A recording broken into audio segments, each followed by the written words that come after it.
And Liam Cottrey is Director of Mary Monson Solicitors in London. Thanks for coming on, Liam. I was just asking Liam whether or not you felt that the circumstances around Lucy Connolly meant that a 31-month prison sentence was fair. I don't actually, Tom. I think at the time, tempers, atmosphere was high and thick. I think certain sentences need to be passed, which was somewhat out of the ordinary. The fabric of society was falling apart throughout the country, not just in Southport and surrounding areas, but throughout the country. Examples had to be made. Cases were fast-tracked to sentence in the Crown Court. People were being sentences that probably wouldn't usually have been given, and some of them frankly had to be done to set that example, to stop the chaos that was going on.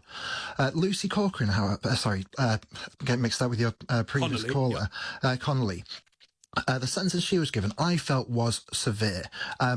You've given a very full outline of what she was accused of, what she pleaded guilty to, very importantly. No evidence of pressure, from what I understand, no evidence of pressure from anyone else who pleaded guilty during that time.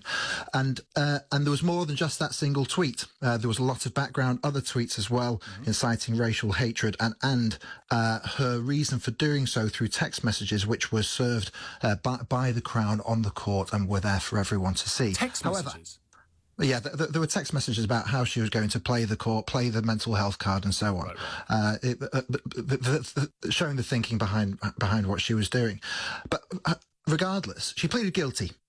This was someone, quite rightly said, without previous convictions, very important part of mitigation, pleaded guilty, 31 months imprisonment. It did feel harsh at the time, despite the atmosphere that was going on. It feels harsh now. The principal tweet, when she talked about doing whatever to hotels for all I care, seems like she doesn't care what happens.